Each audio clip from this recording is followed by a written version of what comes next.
Je tiens d'abord à vous souhaiter la bienvenue chez vous et vous adresser mes meilleurs vœux de bonne santé et de bien-être.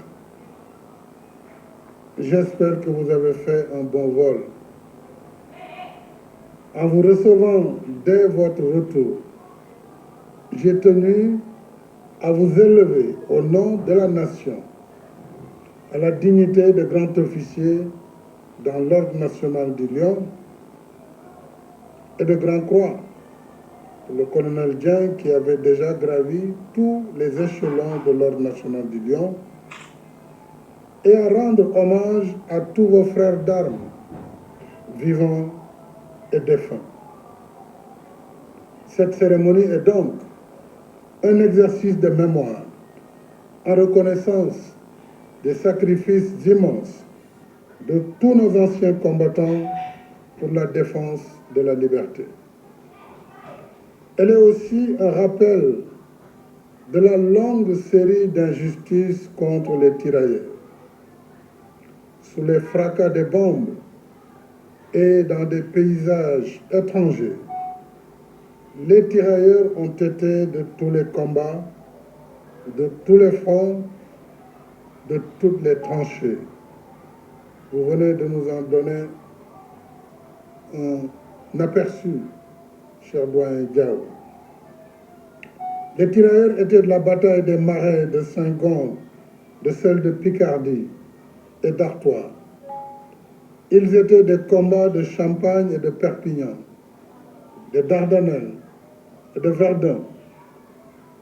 Ils étaient au front de la Somme, d'Argonne, de Normandie, du chemin des Dames, de Toulon, de Dunkerque, de Saint-Michel, mais également, vous l'avez rappelé, d'Indochine, d'Algérie, et j'en passe.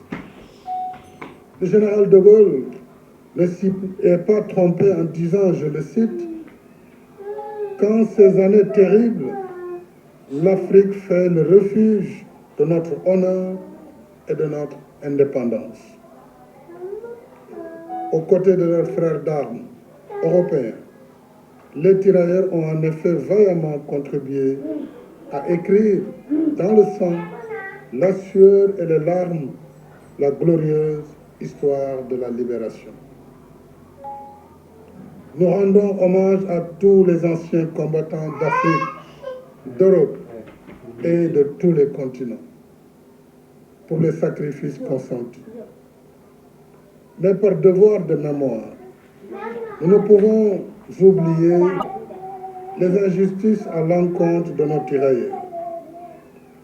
Nous ne pouvons oublier les pensions inégales, les avancements lents et bloqués, le placement sous les ordres de métropolitains moins gradés, l'impossibilité de commander des troupes non indigènes, les messes séparées, les voyages sur des bateaux différents, entre autres discriminations.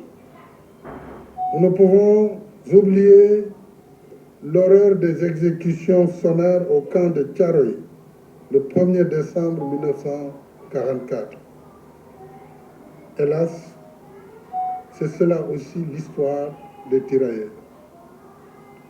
Rappeler l'histoire, toute l'histoire, sans trou de mémoire et sans ressentiment, c'est rappeler que les valeurs de paix, de liberté et d'égalité, d'égale dignité sont d'essence universelle parce qu'elles sont attachées à la nature humaine.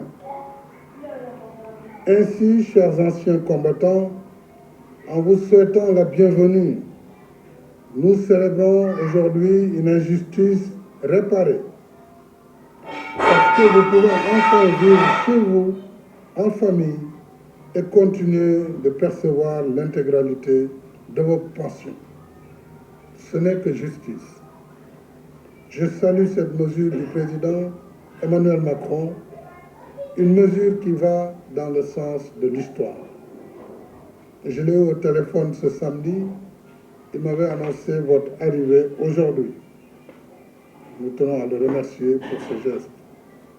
Je tiens également À vous rendre hommage, Madame Aïssata Seck, conseillère régionale d'Île-de-France et présidente de l'Association pour la mémoire et l'histoire des tirailleurs sénégalais, pour le combat inlassable que vous continuez de mener pour la défense des droits de nos anciens combattants.